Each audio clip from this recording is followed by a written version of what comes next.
Step on up, sit down, twist off that bottle top or crack open that can, and welcome to Porch Matters. This is Terry Cagle coming to you from my back porch. Yes sir, yes ma'am, the name of this show is authentic. On Porch Matters, our saying is this: big issues or just a friendly conversation, no topic is off limits. We take pride in being able to talk about anything with each other in an open discussion. Open discussion is one of the only ways to learn. Your perspective could be changed. You could change the perspective of others. Friends and family, welcome back to another episode of Porch Matters. I'm glad you're here. Do y'all know how hard it is to try and listen to the SEC championship game while trying to watch a Christmas parade? It was very difficult to hold back my excitement when Alabama done something good. I didn't want people to think I was excited about Christmas. That would just ruin my reputation as a Scrooge. I rode up to Haleville, Alabama, and watched the town's annual Christmas parade Saturday with Stacy and her family. Xander was on one of the floats, and he had a great time throwing candy. I wasn't able to watch the SEC championship game, but I was able to listen to the voice of the Crimson Tide, Eli Gold. Alabama came in pissed off and with a chip on their shoulder and played a great game. I posted on Facebook the only thought that I had: who is this team and where have they been all year? Congratulations to the Alabama Crimson Tide for winning the SEC championship. The college football playoff is set now. Alabama will play Cincinnati in the Cotton Bowl, and Michigan will play Georgia in the Orange Bowl. The two winners will play Monday, January 8th in Indianapolis. The bowl season starts Friday, December 17th, and there are several games that on paper look to be really good. Speaking of pretty good, it wasn't my best segue, but it'll do. On this episode, I reached out to an old friend named JoJo Corley, and he was nice enough to invite me into his home. We had a great conversation recorded in his studio. It was great reconnecting with a childhood friend. I hope you enjoy it. Without further ado, let's get started. My friend, Terry Cagle. My friend, JoJo Corley. What's going on, buddy? Not a whole lot, my friend. What about you? Not much, man. Getting ready for Christmas. Normally I say welcome to the porch, but I can't say welcome to the porch today. Well, we still got dogs barking. That'd be all right. Normally, I'm on the back porch. I've got four-wheelers going by, cars going by, everything like that, so we're good to go. Good. So what's been going on with you, my friend? Long time no see and long time no talk. I know. It's been a long time. What's it been, 20 years? Probably. We're getting old. Every bit of it. I know. I'm feeling old. I feel old every day. They say you're only as old as you feel. I feel 65. I feel twice my age for sure. So, how's life for you? It's great, man. I mean, 3 kids, married, ready for Christmas. You got big plans this year? Yeah. Pretty much same as always, but we always have big Christmas. Lots of family. Jessica's side of the family is humongous, so That it is. we have a good time. Have a lot of folks, a lot of family. Your side's pretty big itself. Yeah, it is, and we get together. So it's from the 23rd till Christmas Day. It's we going somewhere and we eat. So I enjoy it. I love Christmas. And Joe, you've got a pretty interesting story if you'd like to share it. Oh, okay. We can talk about that. It's different. It's different than. It's like living two separate lives. You have a lifetime before, and then everything after that. It's like it's all different. I mean, it's the same, but everything is different. Well, I'll help you get started.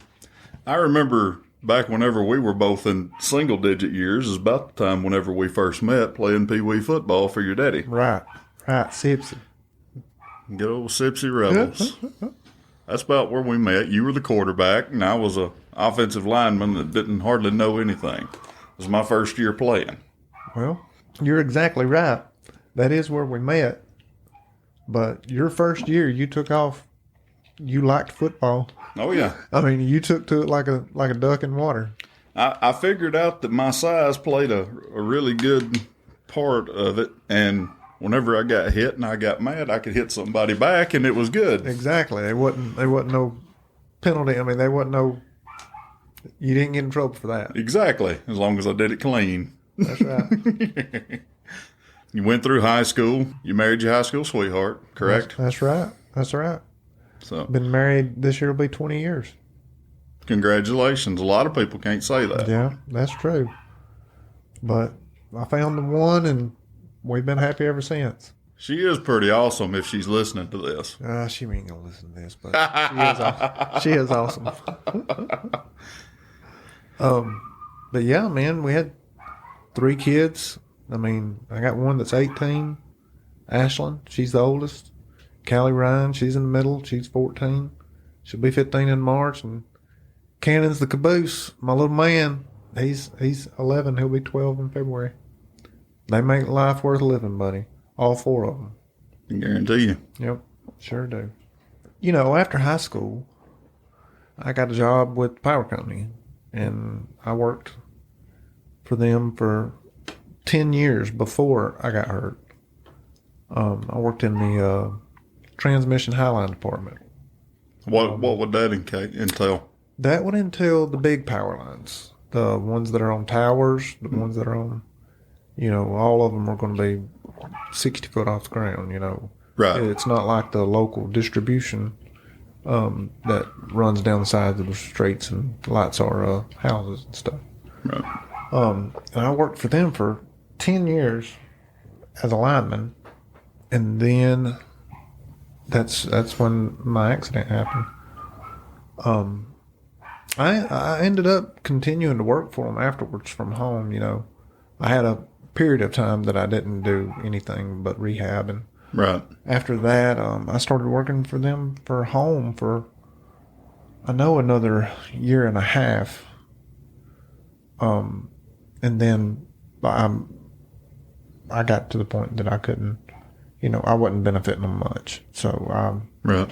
Yeah. And I quit working and just started, focusing more on the family and all that stuff. While I was working, that's when my accident happened. We was down at Panama City Beach. I mean, I'm sure you know or have heard, some of the details of it, but I'll go into detail. I've heard a little bit about it, but I've never had a conversation with you about it. Well, I'll tell you everything you want to know. We was in Panama City. I was preaching to a youth group, that from our local church that I'm a member of. We had been down there 3 days, and it happened on the 3rd day. And I'm having to dig through a lot of memories to tell you exactly where we was at and what we was doing and all. But the first 2 days was fantastic.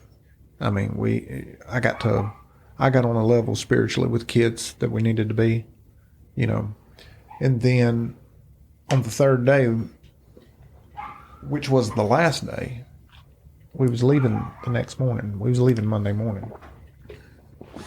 We was doing a team building activity out by the water. It was at the beach.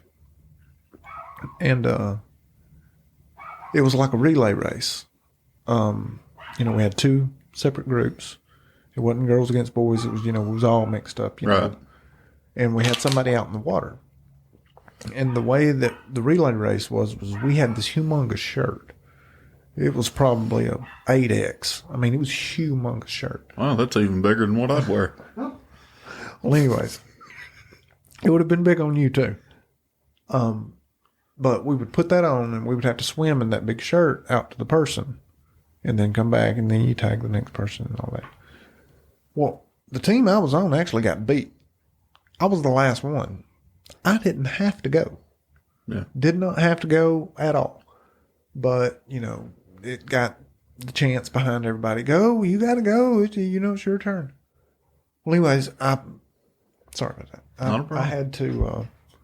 I had to go. So the waves were, they was rough, but they was big. So you could like hop over them if you needed to. The water wasn't that rough, but there was red flags out. And, it got my turn, and I ran out into the water. And when a wave comes up, you can either jump over it or you can dive through it. Yeah. The duck dive, as they made famous in the movie The North Shore. Exactly. Well, that's exactly what I did. And the wave flipped me up. Instead of me going through it, the wave actually flipped my legs up, so my head went down. Yeah. And my head went into the sand, and it broke my neck at vertebrae C5 and C6. Anybody with a medical background, they'll know what that means, but it's in my neck, and it didn't sever my spinal cord. All it did was bruise it. Mm-hmm. And so my injury is simply that. It's a bruise. Yeah. That won't heal. Yeah. I mean, they did the surgery and all that stuff. They fixed it up and all that. It's just it's a bruise that don't heal. So that's actually what causes most paralysis. And it left me paralyzed from right around my breasts down. And I can move my arms, but I can't move my hands. It's real crazy how the nerves spread out. But that's how I got hurt. I went to Spain Rehab in Birmingham, Alabama. It's UAB's rehab center. And I met some of the finest people that I've ever met in my life, which I had good nurses, good doctors, all that stuff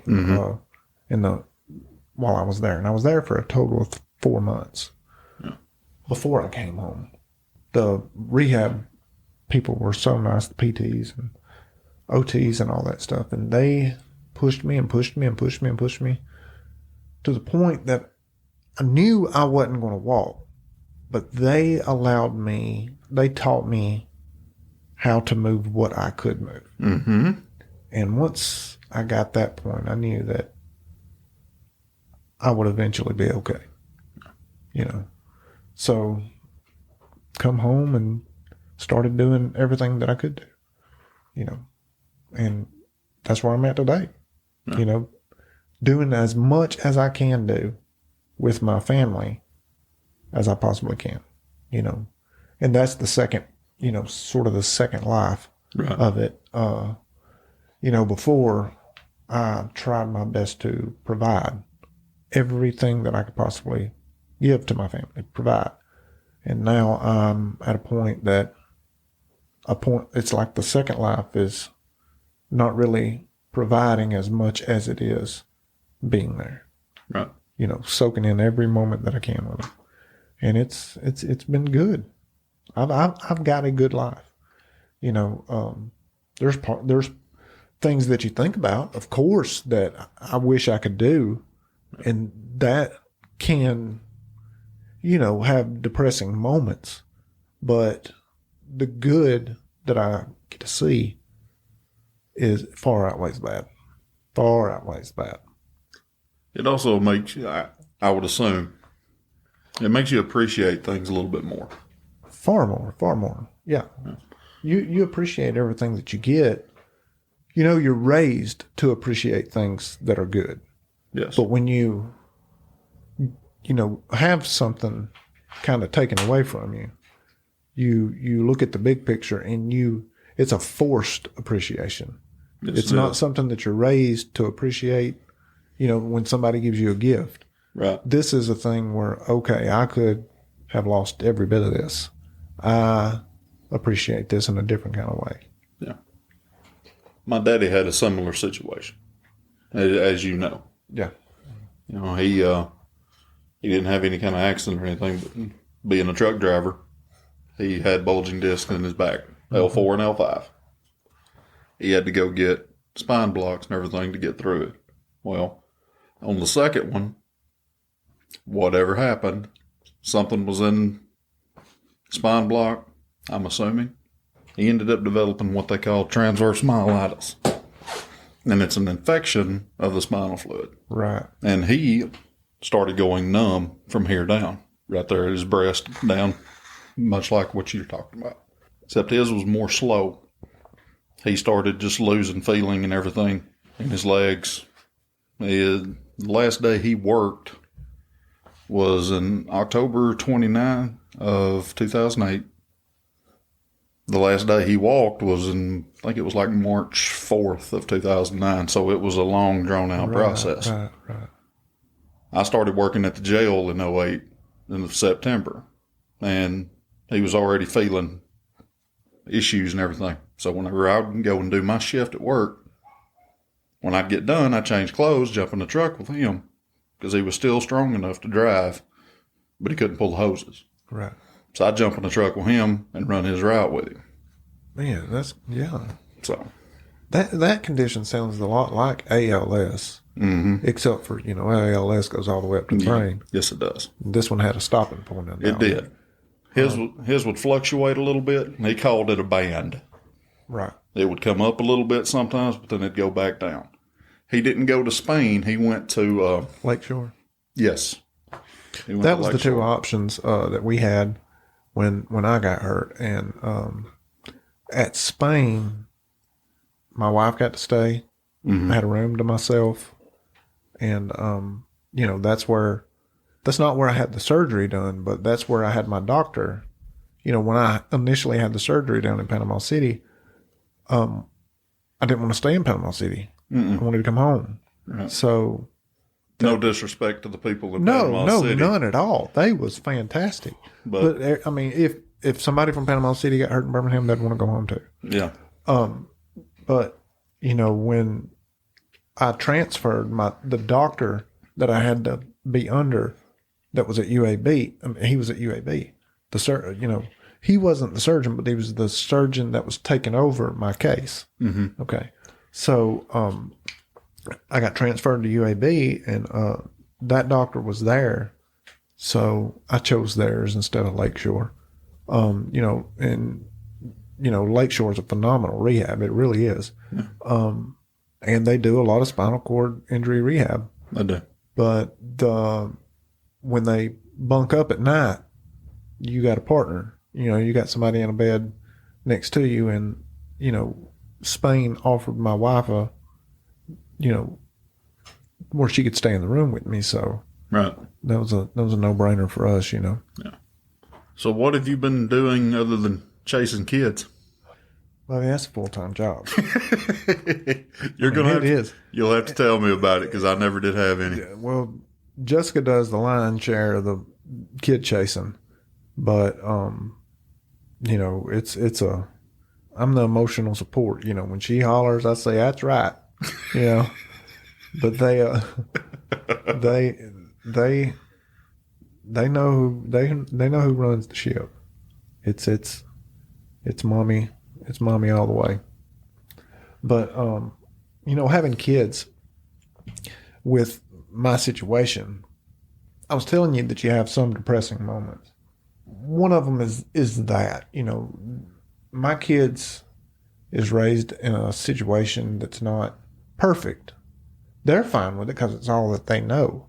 But I know that it could be different. So even though they don't miss the things that could be possible, I think about the things that could be possible with them that they don't get to experience.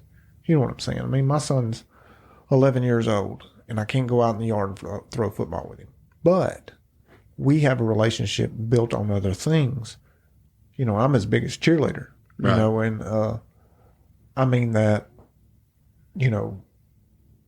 that's what I can participate in. We could talk about football all day long, but it's not something that I get to, get to do with him. And the girls are the same way. No. But, those are the moments that can weigh heavy on your mind. But I know that my kids are fine with it because they don't know really any different. Yeah. He was 4 months old when I got hurt. Yeah. Callie was 3 and Ashlyn was 6. So they have memories. The girls do. They have memories like a little kid would have, of before I got hurt. But it's they don't have a lot. Right. So and Cannon don't have any. So it's they really don't know any different. Beats the alternative. Oh, by far. You know what I mean? Yeah, by far. You might not be able to do this, that, and the other, but at least you're here. Yeah. And I, you know what I mean? But it's just like you were saying a while ago. It's those type of things that I appreciate. Mm-hmm. And the good outweighs the bad Absolutely. by far. And think about this. I mean, how many men, 41 years old, and I've been doing this since I was 31 years old. I get to be with my kids all day, every day.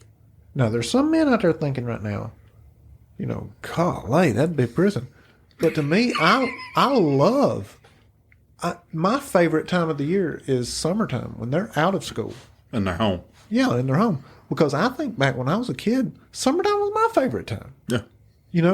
So, I mean, I enjoy it. I really enjoy it. I encourage them, to have fun and have a childhood. Yeah. Give them the best parts of a childhood. You know what I'm saying? Because childhood has longer days and fonder memories most of the time. It's true. The older you get, the faster it goes. Exactly.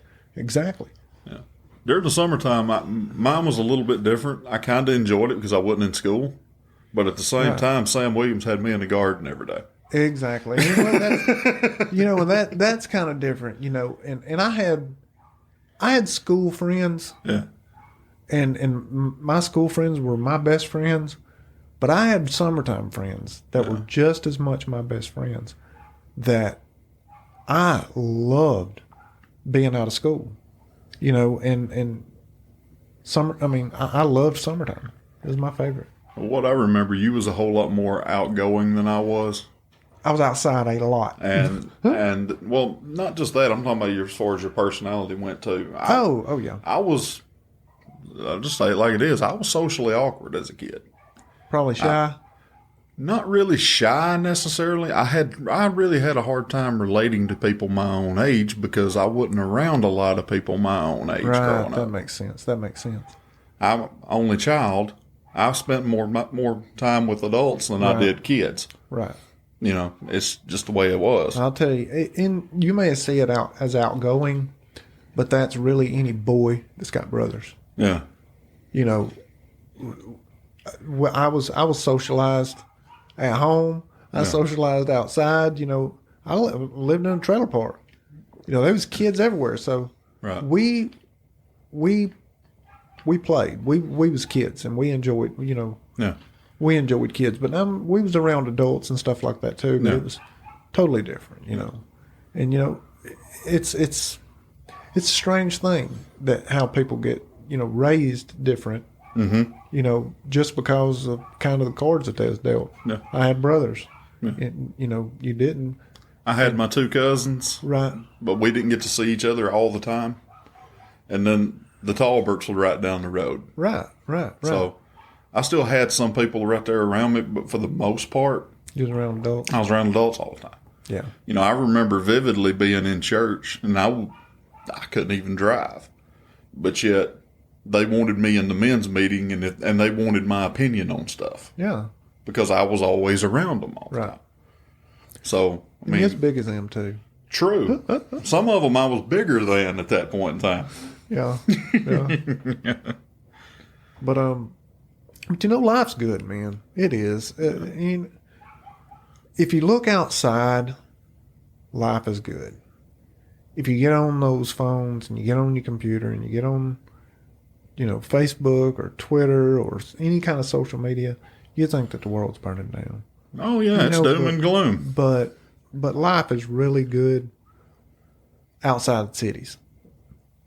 When you get out here, and especially like in the country and the rural areas, life's the same as it was.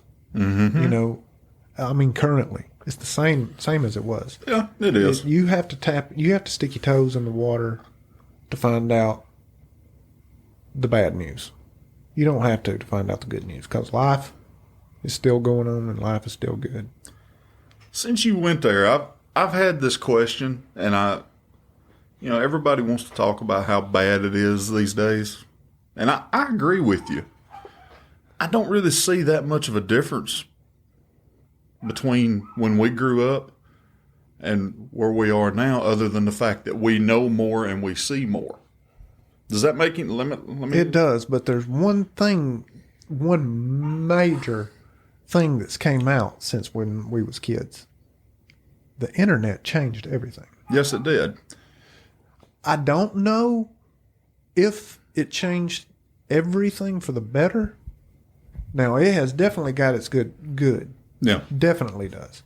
But it's got some bad too. Because, for one, it makes kids grow up a lot faster. Yes, it does. Like I was saying a while ago, the days are still longer. Summertime's still great. Mm-hmm. But when you've got unlimited access to everything, you grow up fast. Mm-hmm. You grow up real quick. You do. I mean, I'm not just talking about the number one thing. I'm not talking about just nudity and No. porn or anything like that. No. Yes, that is one of them. But I'm talking about access to the news. Yeah. Access to celebrities. Mm-hmm. That celebrity access to find out what you should be doing to be, popular or whatever. Mm-hmm. All the way down to, did you see that there was a crime happening close to where we live? Mm-hmm. They have access to that stuff that we could have been shielded from a little bit more. Well, I feel like. The closest thing that we had to that growing up was either the local news or unsolved mysteries. Exactly. And you know what? I wasn't watching either one of them. I used to watch unsolved mysteries all the time. I did watch Unsolved Mysteries, but as far as the news go, I did not care what was going on the news. But kids nowadays, I don't think that they can hide from it. No, they can't. Because it's not just on TV. Yeah. It's on everything that they're exposed to. And, one thing, I mean, it's good, that it seems, as far as school goes and stuff like that, you have access to more, but you also have, with the access to the good, you get access to the bad. It's got its good, but it's also a lot of bad too. Yeah. I agree wholeheartedly. Yeah, that's true. But that's the time that we live in. Yeah. But that would be the only difference that I really see between, the times that we were raised in and the time that we are now. And I think it's the internet. I heard where I was going with that. I heard this argument from somebody, and they said that it's not the fact that crime is worse or this, that, and the other. It's just we know more about it now than what we used to. They were selling dope back in the 80s and 90s. Oh, Lord, yeah. But, ignorance is bliss. Yeah. I have said that since I started working at the sheriff's department. And my eyes got opened up to a lot of stuff that, I don't talk about. Well, and you shouldn't. But, it was going on in the 90s too. Absolutely it was. You think about the war on drugs. That was in the 90s, right? It started in the 80s. 80s and 90s, the war on drugs, So it was going on. Yeah. Even so much that they had a national campaign about it. So just say no. Yeah. It was happening then, just like it's happening now. Mm-hmm. But my mom and dad's generation was able to hide it from us. Exactly. Shield it from us. Yeah. But it's on everything that's out there nowadays. Yeah. They let us go out and play, and they told us to be home at night. We came home when the streetlights came on. That was it. Exactly. And it seems like these days, you got to pull their teeth and send them outside. Yeah. Either that or, some mom and dads are scared to let their kids go outside and play. I've never understood that one. I've never understood the concept of a play date. Me either. I mean, I guess I don't know. I don't know what that is. I don't either. From what I understand, it's, moms and dads schedule time for kids to play with one another. It's art. It's like Chinese to me. I don't get it. Yeah. Well, I guess that's what we do every Sunday when we go to Momo's. We got 50 kids out there playing. That must be a play date. I don't know, but we don't call it that. No. But, you know, I think that's probably a city term. Something that I mean, maybe folks around here do it. I don't know. But it's just different times, man. It is. Crazy. You been keeping up with college football? Yes, every day. I love it. Can't get enough of it. As we sit here and record in your beautiful studio, I'm very impressed, and I'm going to have to take some notes. And I like it. We get out here, man, we'll shoot the bull on this thing and talk, and I really enjoy it. And my kids, you know, I've got recordings of me and my kids out here talking and stuff like that, you know, and from, you know, especially Cannon, his voice, you know, every recording, you can go back and listen, and he's got a younger voice, then it's, you know, a little older, and it's, you find out what's on their mind, what they're, and they'll talk. You know, when it's something like this right here, they see the, you know, technology of it or whatever, you know, and it opens them up a lot, you know, and they talk. Yeah. So, I enjoy it. It's something to spend time with them doing that. There you go. So what do you think, as we sit here and record this, what do you think about this weekend's game? Man, it scares me to death because I'm an Alabama fan. Roll Tide. I've been an Alabama fan all my life, even during the sucky years. Roll Tide. And thank you very much for saying that, because I have went on several rants on social media about people. Bandwagon fans? Yes. I've been honest to God, I've been on the waiting list for season tickets for 15 years. Yeah.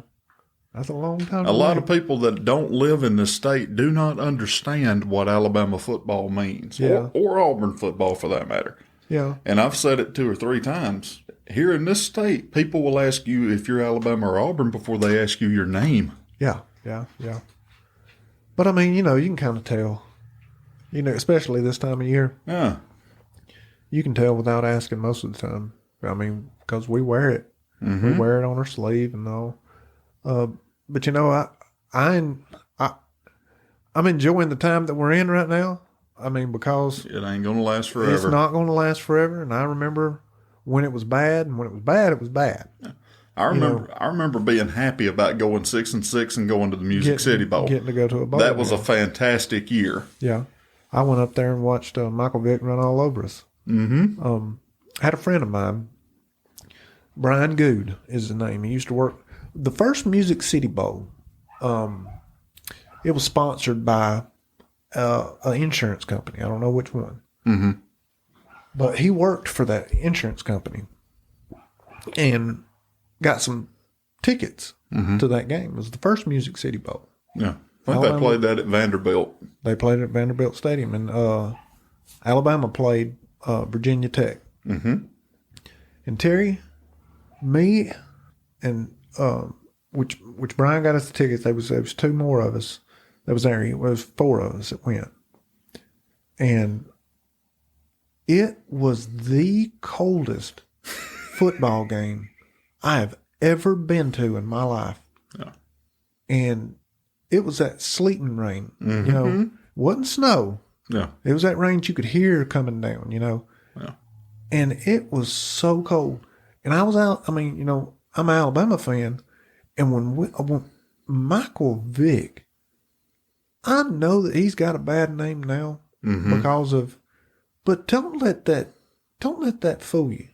That joker could play football. He was a special athlete. Fantastic football player. A phenom. Yes. And he ran all over Alabama. Yeah. I've never seen a guy that could throw the ball as far as he did from a run. Yeah. Off of his front foot. Yeah. He was unbelievable. But anyways, I was not having a good night that night. And, you know, they ended up getting beat and but I did get to go to that first Music City Bowl. No. And that was good for us. You know, back in the days when we was horrible. Mm-hmm. And then we got Nick Saban, and he ain't been doing nothing but winning ever since. And I hate to say this, but we need to lose a few more games. And I say that I don't like it when we lose, but at the same time, I think there's a lot of an entitlement now, especially with the fan base. Oh, the fan base probably, but Whenever for example, I've been lucky enough to go to Bryant Denny several times while Saban's been there. And there has been numerous occasions where by halftime, that student section's dang near empty. yeah. And I just want to say, do you realize what you've got right now? You know what I mean? Because I don't think they do. Well, but you got to think, all those young folks, that's all that they know. You're right. That's all that they know is. You're right. Because we've had, 11 good years? More than that. I think it's been 13 or 14, I think. Since, 07, 08? Yeah. Somewhere in that. Yeah, somewhere around that time. Yeah. But anyways, that's all, that's all that they know. They was little kids when Saban got there. Yeah. And they all he's been doing is winning their whole high school and college, time. So they're like, man, we're only going to go 10-1 this year. My gosh, 10-1. Yeah. That's fantastic. Yeah. And I'm the type of Alabama fan that is completely happy with the 10-1 season. Same. But it's better when you get a national championship. Of course it is. I can't argue with that. But you got to understand, there 130 teams in it now? 129 teams don't get to win a national championship. You are right. Most of them ain't never won one. No. So I'm enjoying it. I am too. It's a good time to be a college football fan if you're an Alabama fan. I've enjoyed every national championship that Saban has brought to us. The argument could be made with one. I didn't think we deserved to be in one. Now, granted, they played like national champions in that game. It was whenever they went down and played LSU. I did not think we deserved to be there. But the whole country wanted the game. Oh, God, yes. Everybody wanted a rematch of that game. Oh, God, yeah, because that was grown folks football. Yeah. It wasn't video game stuff like you said, and that drives me crazy. Yeah, but the second game wasn't anything like the first game. Oh, that second game was beautiful. It was for Alabama. Yes. But the first game that they played, you remember it wasn't nothing but field goals. It was no scoring at all. That's it. And to go from it being a stone cold hard football game to Alabama not letting LSU cross the 50. That it's like they wasn't playing the same people. That and they came out with a chip on their shoulder with something to prove. They did. But I enjoyed it. I enjoyed the game. Yeah, the only reason why I say that I didn't think that we deserved to be there was because we didn't win the SEC title. Yeah, that's true. And it's only been the past few years that those title games has had so much influence on it. You know what I'm saying? I agree. I mean, years and years before that, nobody complained about Notre Dame being up in the top. And they don't play for one. So it's I don't think, I may be totally wrong on this, but I don't think that the conference that Texas and Oklahoma is in, Big 12. Big 12, I don't think that they've always had a conference title either. Well, if you go back into the history, and I could be wrong, but the Big 12 came from the death of the Southwest Conference after SMU had the death penalty. When SMU had the death penalty, about a year or two after they got sanctioned with all that, Southwest Conference fell apart. The Big 8 was where Nebraska and Oklahoma and everybody was. Okay. I can't tell you exactly what happened with that one because I don't know. But that's whenever they all merged and made the Big 12. Okay. But From what I heard, that was also during the time whenever Nebraska was really big in the 90s. Remember whenever they won Yes. the 3 national Yeah. championships and was just a powerhouse? yeah, Whenever that Big 12 conference was formed, everything was supposed to be centered around Nebraska from everything that I've read. yeah. But it wasn't. It ended up being around Texas. Yeah. And from what I've understood, the way that the money is split in that conference, Texas gets around $22 million a year. I could be wrong. This is what I heard. And they've got their Longhorn network, whereas all the other teams in the Big 12 only get like $11 million. Yeah. It's not split like it is in the SEC, Okay. where everybody gets an equal share off of everybody. You know. Yeah, but do they have a conference title game? Do they have that? At one point in time, they did, but then whenever Nebraska and Colorado left, it dropped them down to 10 teams, I think it was. And then, even though it was even, I think they quit doing the title game. Yeah. Well, it carries a lot of weight nowadays. Yeah, it does.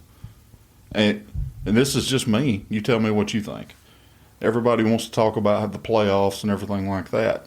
I think that you need to make the conferences, at least the big ones, I hate to say this, but make them bigger. Go to a 14 or 16 super conference. Okay? Split it. If you go to 16, 2 divisions, 8 teams each. All 8 play each other in each section. The winner of that goes head to head. Then you have one winner out of that conference, and they ought to get an automatic bid into the national championship. All the other conferences have to catch up with the SEC because we're already doing that. That's right. We are. I mean, look at it this way.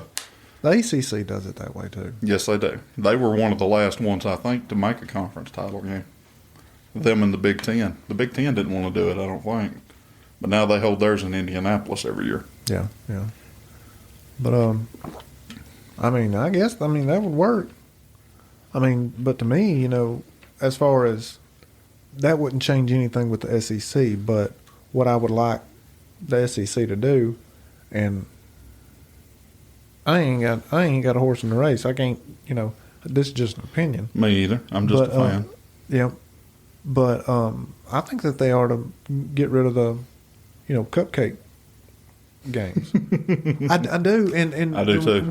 When I say that, I don't mean I hate it. I would hate it for those cupcake schools because that foots a lot of bill for their program. Yes, it does. But at the same time, you could easily go to a 18 playoff if the big schools, didn't play the cupcake games and let those be playoff games added to the end of the year.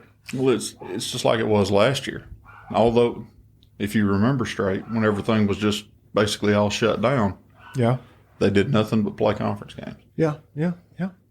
And last year, there was not a bad game won. No. And I'm like you, I hate it for the littler schools, but let's face facts. The only thing that's good out of that is you get a tune-up game before a big game. Yeah. You can rest some of your players, and that visiting school gets money. Yeah. And, in my opinion is this, and I hate it. Probably not a popular opinion, but to those smaller schools, if you want to make Alabama money, get better at football. That's right. You know what I'm saying? I agree. Make people come and want to see you. I agree. Get better at football. And because there's a lot of people that would be fantastic coaches. That hire them. Yeah. And give them a job.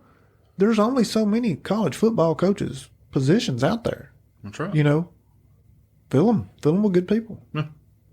Yeah. I'm happy that UAB's actually going to the, what is it, American Athletic Conference? It used to be the Big East, and then the Big East fell apart, and then they started the American just for the football stuff. Yeah. I'm glad UAB's doing good too. I am too. I say that as, good for them. Probably ain't gonna go watch them play a game. I'll see them on TV. But I actually went to a UAB game this year. Oh, did you? That new stadium is awesome. Yeah, my brother went to, I don't know if it was a UAB game, but he did something that he went to that new stadium. Yeah. He said it was real nice. I just don't think they built it big enough. Probably not. Now here's why I say that. I think UAB deserves a stadium, absolutely. At the same time, I'm kind of a traditionalist in the fact that I think the Iron Bowl needs to be played on a neutral field in Birmingham like it used to be. Yeah, you're right. Yeah, and the reason why I say I don't think they built it big enough, look at Bryant Denny. It holds over 100,000 people. Jordan Hare holds, 87, 88, somewhere in that neighborhood? Yeah. You're going in order to get that Iron Bowl back to Birmingham like it was forever, you're going to have to build a stadium that'll hold at least 110, 115,000. Yes, but I think the reason that they built that stadium that size, if you compare that stadium to other pro stadiums, it's the same. Yeah. What is it, 65, 75,000? What is that stadium? It's somewhere in that neighborhood. Yeah, and if Birmingham ever wants to get an NFL team, not that I think it'll ever happen, but if they do, an NFL team from Birmingham is not going to fill 100,000. No, we've already seats. So you're talking about only filling it once a year, if it's that big. So their hands are kind of tied on having it, either at Bryant Denny or Auburn. Well, but if you build it that big, and here's my other part of that, you would be able to get more bigger name concerts. You would be able to get you'd be able to get a whole lot more of that other outside stuff other than just football. Yeah. Which is what everybody in Alabama's been clamoring for forever. Yeah, and do you really think an NFL team would go well in Birmingham? I don't, but I'm just saying that's probably their thinking and that, this would be just the right size for a NFL stadium. So, we'll build it there, this size. Yeah. So, I mean, if they ever do. But teams have never done good in Birmingham. Mm-mm. I mean, and I'm not talking about the NFL because we ain't never had, but Birmingham Stallions, Birmingham Steel Dogs. Birmingham Fire. Birmingham Fire. What was the XFL team? I know which one you're talking about, but I can't name it. I can't name it. They've never stuck around Birmingham. So no. Even if they do get a NFL team, even a bad one, if the Detroit Lions came to Birmingham, it would have a hard go. It would have a very hard go. But I mean, I'd like to see it. Don't get me wrong. I would too. But I just don't know if it'll ever happen. But I'm sure that's what the city planners and stuff like that was thinking of when they built that size stadium. But if you just take it back to the Alabama Auburn, if Alabama and Auburn had it up there, they could have it and sell the tickets for $400 a piece. And guess what? They'll pay it. But those tickets actually go higher than 400. I'm just saying the face value of the tickets. I mean, they're not. Yeah. They're not $475 a piece, but that's what they'll get. But I'm talking about face value.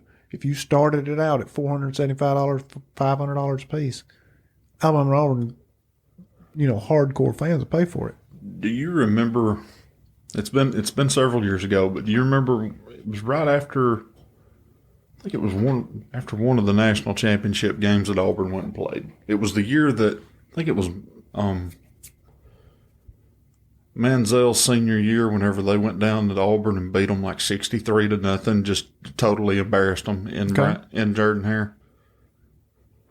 They were literally trying to sell, season ticket holders were literally trying to sell their tickets for $5 a piece on StubHub at that point in time. Couldn't get it, and that actually made me furious. I was like, you're never, ever going to see tickets at Bryant Denny go for $5 on StubHub. No. Bryant Denny has turned into more of like Wrigley Field. You can sell tickets to A-Day game for $5 a piece. Yes, you can. Fill it up. People would literally go there just to sit there and eat lunch in an empty stadium, just like they do at Wrigley. That's why I compare it to it. Bryant Denny is turning into, you go there just for the Bryant Denny experience now, not just the football game. Yeah. It was me and Me and a friend from over at the jail, we went out and ate one night. The waitress walked up to us and said, before she asked us what we had to drink or anything like that, y'all Alabama or Auburn? That's an easy question to ask. Yeah. Tuscaloosa. Oh, we was in Birmingham. Oh, you was in Birmingham. Yeah. And I said, I'm Alabama. He's Auburn. She, in the little apron thing where they have their, their ticket book and everything else in. She reaches in, pulled out, had 2 tickets to the Auburn game for that next week. She said, somebody tipped me these. Here, I don't watch football or anything. You want them? Wow. That was how bad it was. Okay? Seriously. That year, I was like, I've always wanted to go to an Iron Bowl. This is probably going to be my best year to go because tickets are going to be cheap. Yeah. I hate to admit this, but I paid more than $400.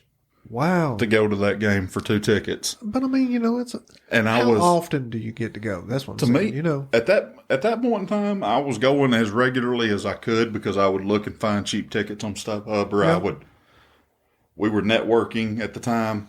But I mean, think about this last Iron Bowl last Saturday. that ticket was but the ticket was probably worth $475 if you got that, if you're an Alabama fan especially, because you will always remember that Iron Bowl experience. Oh yeah. I mean, 4 overtimes. The first time ever. Yeah. Overtime close scoring game. I mean, I had a stomach ulcer. Thought I was going to have a heart attack. I had to take a blood pressure pill. Looking back, it was probably one of the best Iron Bowls that they've ever played. Yeah. Looking back. Now, as an Alabama fan, Alabama was not playing their best game. And Auburn was having a good game. They were having a very good game. So, but you have to throw everything away with the Iron Bowl because that's where I was going. It's 2 teams that are playing each other that they play in a way on the Iron Bowl that neither team has anything to lose. And even though Alabama had a whole lot to lose, they come out. I mean, at the end of the game, they won. They could have lost. It was a fantastic ball game. Fantastic ball game. Yeah, it was. It had an old school feel to it. Yeah, definitely. Low scoring. I mean, that's what I was meaning. But the old school feel, it looked ugly compared to the other. And especially if you're an Alabama fan. And there's a bunch of Alabama fans that's calling for Bill O'Brien's head on a stick.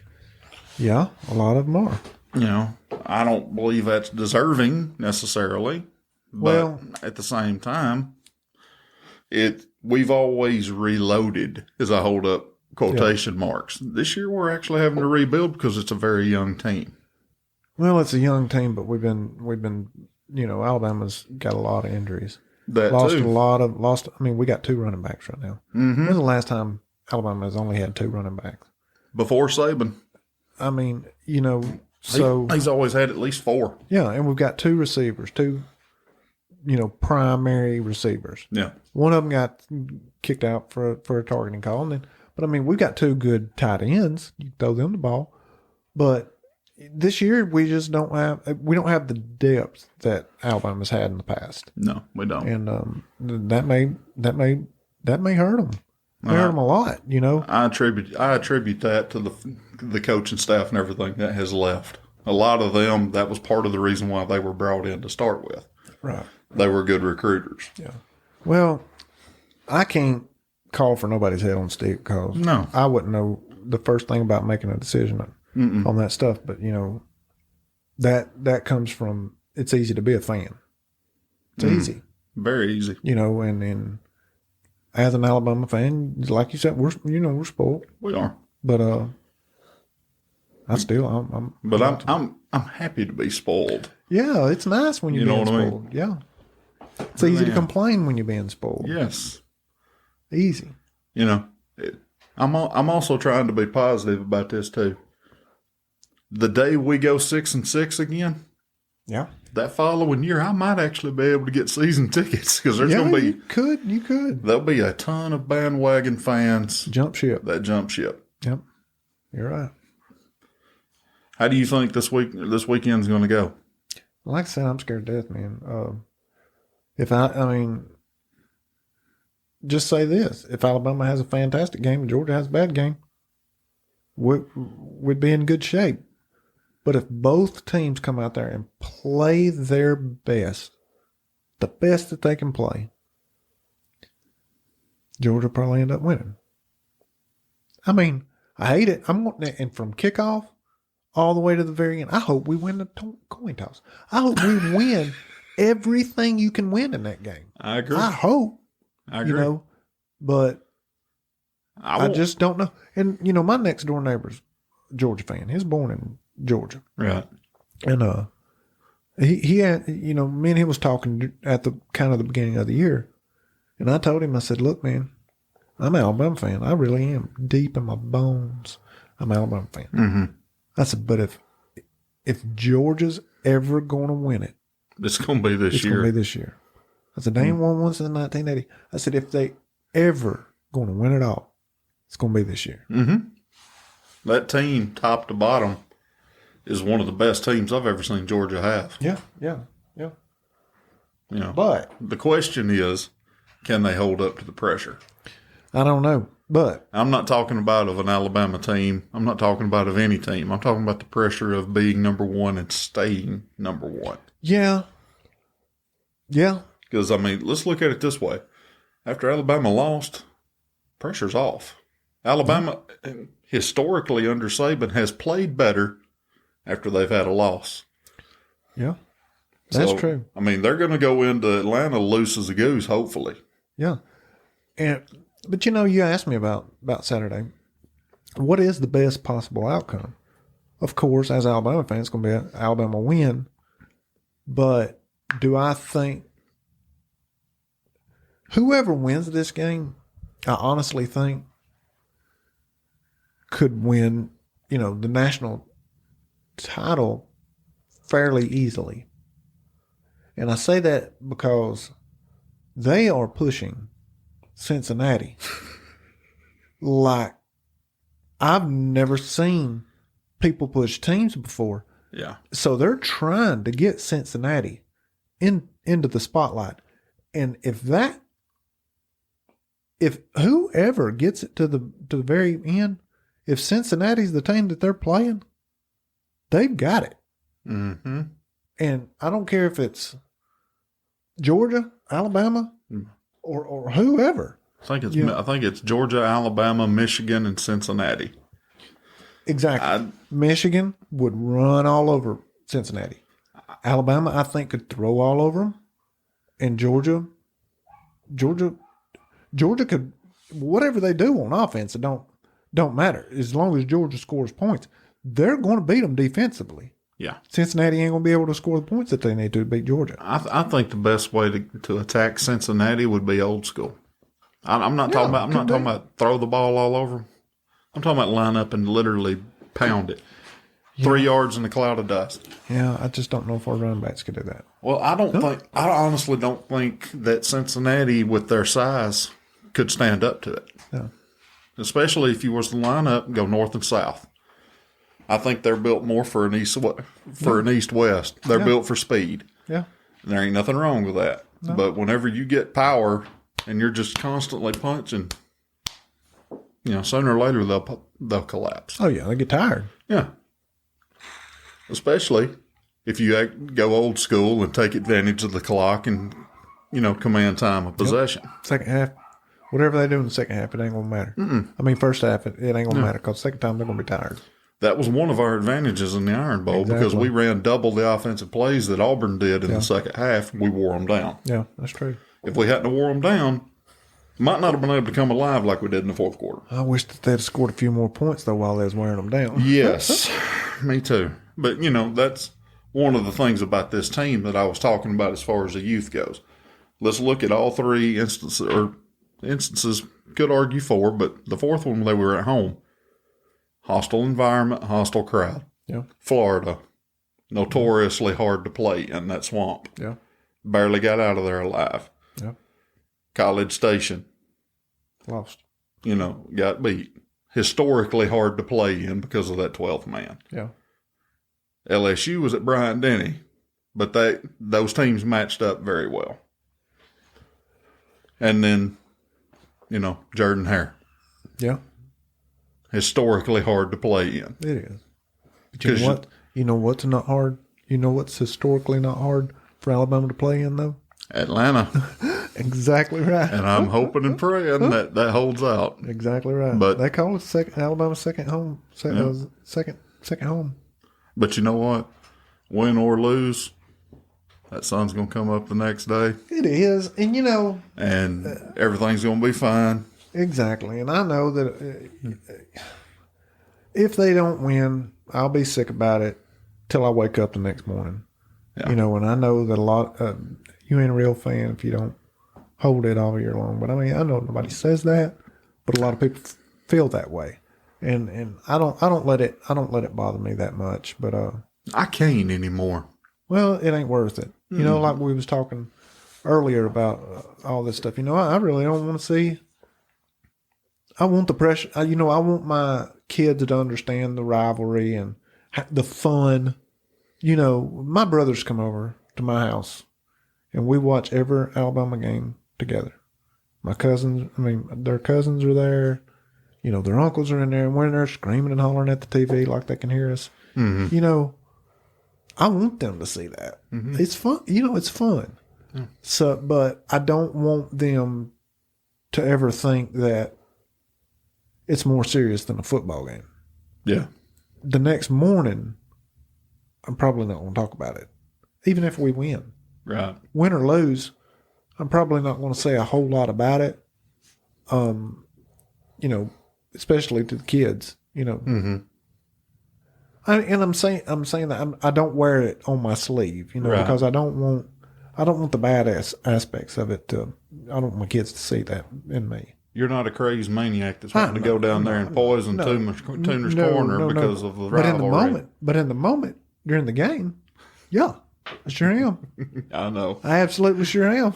I know. I try to be like my dad was forever. He would always say that he pulls for Auburn as long as they're not playing Alabama.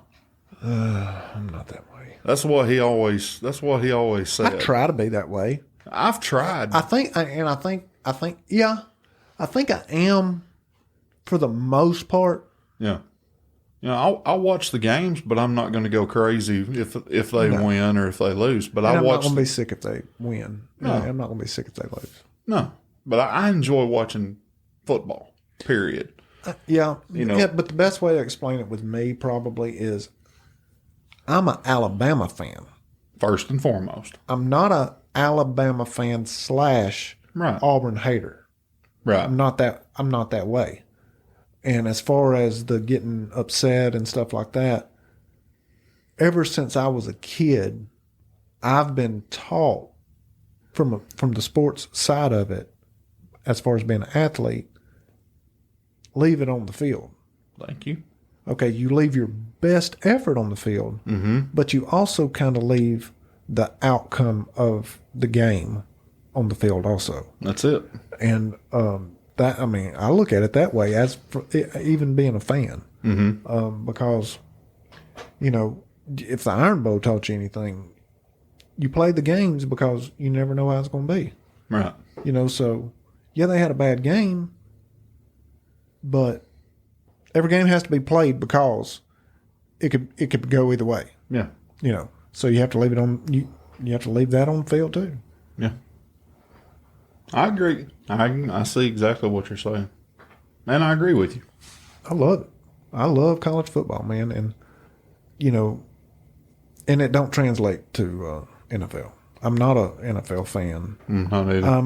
And it's probably because we don't have an NFL team in Alabama, so it puts the spotlight that much more on college football. And I'm not I'm not a person that can adopt a team that I'm just going to wake up one morning and say, I'm a Broncos fan, and then just go, dive in the deep end with the Broncos. Yeah. And a lot of people from Alabama are Tennessee Titans fans, or Falcons or the Falcons. Saints. Yeah, the Falcons or the Saints.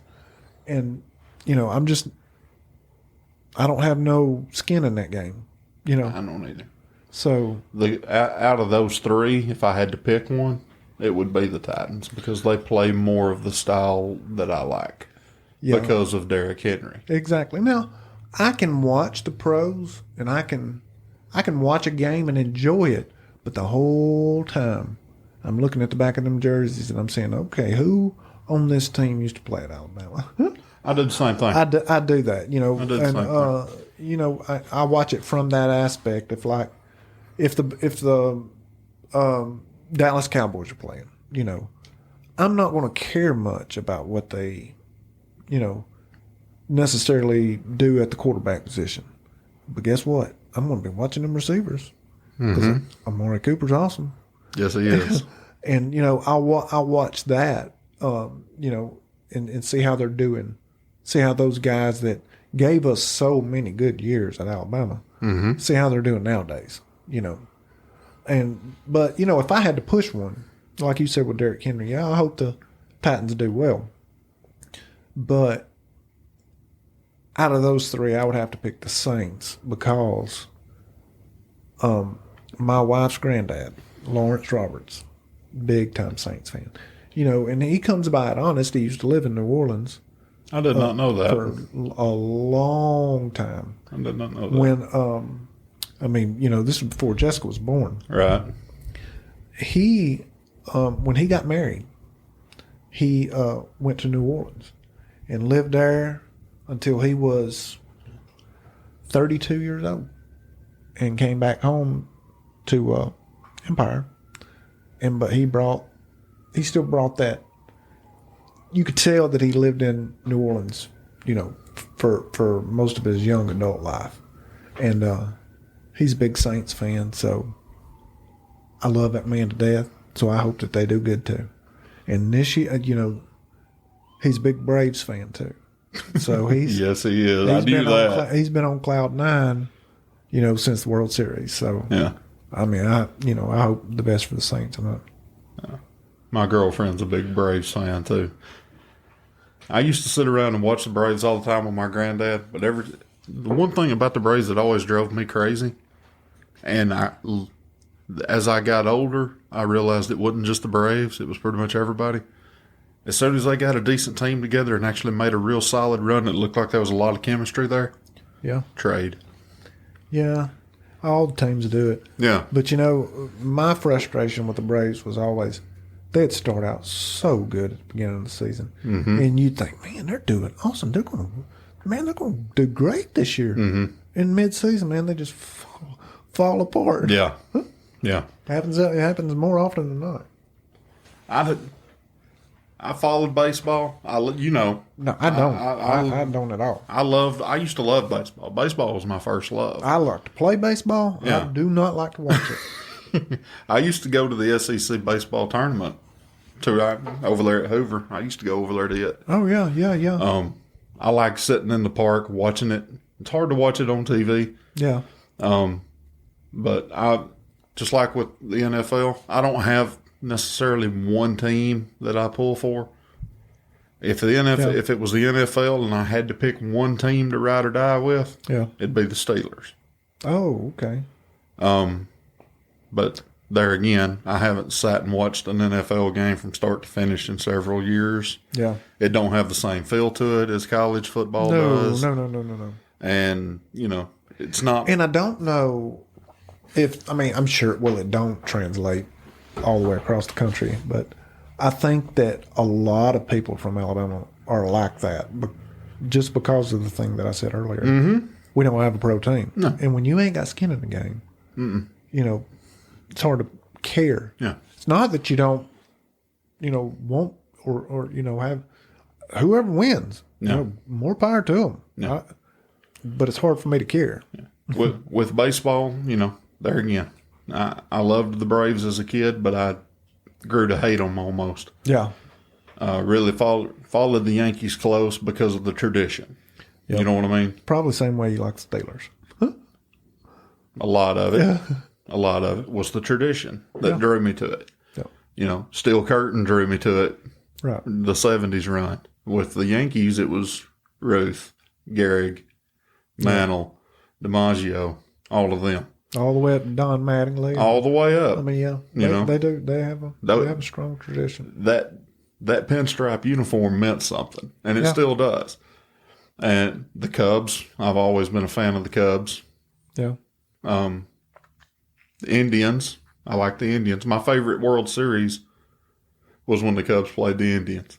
Wow. It really was. It actually drew me back to watching baseball for a little while because I was like, I'm fixing to see some history.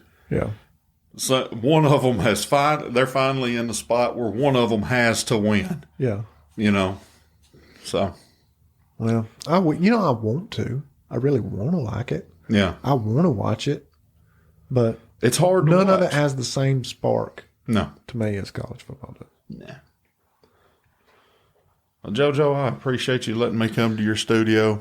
Well, buddy, you can come here talk. Anytime you want to. I'm going to take you up on that. I don't care. I wouldn't offer it if I didn't mean it. But have you got anything coming up? What is your future plans? Are you going to launch anything? I don't know. I play around on it, out here, and I've got some people that I would like to talk to. But my thing with it is I want to have people that that I want to have a conversation with. It's not about just necessarily putting something out as much as, what, I'd like to talk to that guy. Yeah. Find out what makes him tick. Find out what he likes. Find out what, find out his story. Yeah. And people that are willing to do that, you can find anybody want to push a business. Very true. You can find anybody that want that, but it's hard to find somebody that'll say, all right, man, I was in the Vietnam War and it was like this. Mm-hmm. That's what I want. That's what I want to talk about, and it's hard to find people that are willing to open up the book, so when I do put out, an episode or something like that, it's because I find that person interesting. I find whatever his job is or was or something, I had, our local game warden on, and I just wanted to find out what it's like, to be the game warden. I've been a hunter a lot of times, but I've never been on the other side of the fence. And then, I've had an episode with a friend of mine that was in the Navy, and he served on a nuclear submarine. And I wanted to put myself in that position to see what life is like. I know what mine was like. I know what my young adult life consisted of, my job. But I wanted to find out what other folks did. Right. And especially with something like, a Vietnam vet or somebody. I've got a guy coming. I want to say he's 90 years old, and his brain is still sharp. He's still got it. And I want to talk with him about the history of our area. What it was like when the coal mines was running in Empire. What was it like when farming, whether it be cotton or soybean or whatever it was the staple around here? What was it like before 78 Highway was built? Mm-hmm. How long did it take to get to Birmingham? That kind of stuff. I want to talk with somebody that was here before me. Right. And just talk to them about their experience. That's the kind of stuff that I find interesting, and that's what I want to put out. But like I said, if it's a diamond, you gotta sift through it, And well, when you put that episode out, let me know because I want to listen to that one. Well, you can come in here and talk to him too if you want to. Okay. But I've got some folks that I want to talk to. It's especially I had several lined up, and when this Corona stuff came out, they're like, "Oh man, I don't want to make you sick." I said, "I ain't sick. You ain't sick. Come on in." Right. But they, with me, it's kind of intimidating, not being me, but it's intimidating that they don't want to make me sick, because I am kind of, quotation marks, compromised, on some levels of health, but I'm completely fine. Right. But it's hard to get. It's hard to do it exactly like I want to do it. I got a good spot for it. That you do. But getting it together and getting what I want out there. I'll tell you what. I met this guy that I really want him on. He was in the first. He was in the first war, Middle East war. You remember back in the Desert Storm, Desert Shield? Yeah. He was involved in all that. He was in the Navy. I'll tell you this story if you got some more time. I got all the time you want. This dude is unbelievable. I would love. I got to talk with him outside in my backyard. He works for a local pool company, and I was getting some work done on our swimming pool. And he came down here, and during his little lunch break, they was taking, because I'm going to tell you, it was hot out there. Mm-hmm. I went out there and told them boys, I said, look, I got some sweet tea in the house. Y'all need to take a break. I said, it's hot out here. Yeah. He said, we was thinking the same thing. We need to take a little break. Well, me and him got talking. I asked him where he was from and, who his people was, just not being nosy. Right. But just wanting to have a conversation with the guy. Well, that conversation ended up going in a direction that I never anticipated it going in. Well, he was in the first Gulf War, and he was talking about what he did while he was over there. I said, well, what did you do? He was a fireman that was his role.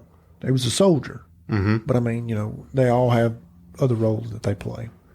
And he was a fireman on a battleship, equivalent of a battleship. I don't know. He was out there. Yeah. But his position was a fireman. And one time, he told me two separate stories. But one of the stories that he said was, now in with that fireman, it was like a paramedic / fireman role that he played. Well, 2 helicopters came in to land on the boat to offload supplies and men. Well, both the helicopters landed on the boat. They offloaded the men, offloaded the supplies. Got time for them to take off. Both of them took off, and they ran into each other. Wow. Explode. And fell. Went into the water right beside the boat. How many of them was on there? Just 2. The pilots. This pilot. The 2 pilots. Because they'd done offloaded everything else.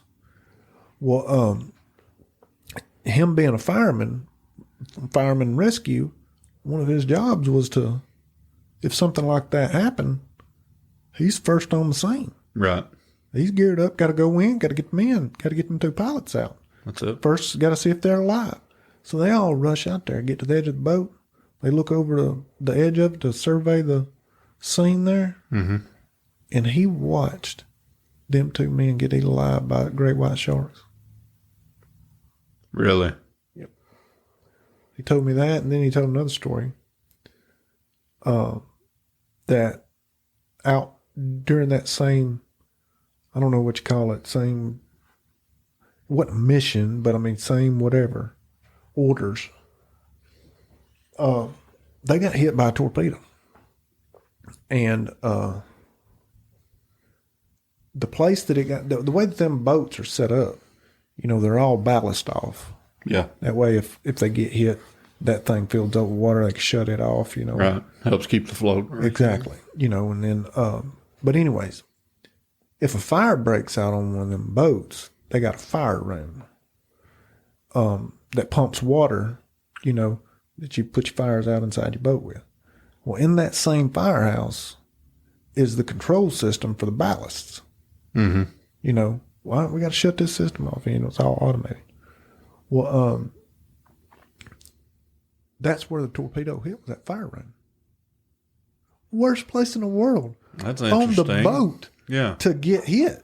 Yeah. You know, so they got hit in the fire room, so they didn't have access to the pumps, didn't have access to the seal units, so they had to do everything manually. They had to go into the door, shut the door, and screw it shut, you know. Mm-hmm. Well, that takes time. So they took on tons of water. Yeah. Tons of water. He said that it was as low as that boat could possibly get in the water without it sinking. He said, and he knew how bad it was because he was a fireman on the boat. Yeah. He knew how bad it was. I bet they were chunking refrigerators Buddy, and everything else off of it. I don't know. I don't know what they was having to do to make it happen, but I know how they got in. They called 2 tugboats from Kuwait. Yeah. It's out there in Persian Gulf somewhere. I don't know. But they called 2 tugboats to come out there, and they had to tug them in. I said, well, at least, I mean, you know, that's got to be comforting that 2 tugboats was even available to come get y'all. He said, no, man. He said, no. Them 2 tugboats come and got us, and I'm thankful that they brought us in. He said, do you know how long it took them to tug us in? I said, no, a couple days, 3 weeks. Mm-hmm. He said, every morning, he said, I went out on the front of that bow. He said, that's where I drank my coffee and smoked my cigarettes. He said, I'd get up there and look over that, what the 2 tugboats pulling and say, day's the day that this sucker's going down. So it took them 3 weeks to pull me in. And I just find that kind of stuff so interesting. Yeah. And that was just 2 moments of his life that he was sharing with me. Yeah. And, you know, I would love, you know, for him to sit down in a setting like this and talk about it. Yeah. And, you know, it's hard. I mean, that he's got a job, works for a living, you know, and he don't live close to here, so it's just hard to do stuff like that. And I know you're a fan of Zoom and all this stuff, but the people that I want to talk to, yeah, they don't want to know about no Zoom. I understand. I understand. Hey, I've been lucky. I've been real lucky. Yeah. I've been able to find people that have interesting stories and everything like that. And, you know, a lot of the way that I've been doing it, Zoom has been perfect for me. Exactly. Yeah. You know, because with people being out of state and out of the area, it's hard to get together. Yeah. Especially if you're on a tight budget like we are. Exactly. So, exactly. You know, in that instance, technology has been great. Yeah. But I'm like you. If I had my choice, it would be an in-person interview. Definitely. I like in person. I do. But you know, I'm not opposed to doing Zoom, you know. Right. I mean, we could set that thing up right here and talk to them on that TV. It don't matter to me. Yeah. I'm completely fine with that. But you know, it's just, I think you can get a lot more out of people. You can. When you're looking at them face to face. You can. And but anyway, I love it. I enjoy doing it. Yeah. I don't get to do it enough. Yeah. And that's something I'd like to change. Heard that. You know, the worst part of the fear of COVID and all that stuff, I think it's a little bit behind us, and I think I can get some stuff rolling. Yeah, maybe. Yeah, the whole COVID thing's another episode we'll have to save for a later time. Yeah, I know. I've got my own ideas about that. You and me both. You and me both. But my friend, I appreciate you letting me come to your studio. Well, I'm glad you came, man. Like I said, you come back anytime you want to. Big thanks to JoJo Corley for inviting me into his home and having a conversation with me. Looking forward to more conversations with JoJo in the future. If you are new to this show and like what you hear, hit that like, subscribe, or follow button and download the episodes in our archives. If this show has been a positive addition to your life, please rate the show and leave a review. Won't take you but a minute, and it really would help the show. Find us on social media by typing Porch Matters Podcast into the search bar. Word of mouth is still the best way of sharing. Pick your favorite episode and share it with at least one person this week. There are still a lot of people out there that have never heard of a podcast before. I sure would appreciate it. And I'll see you next time, right here on Porch Matters.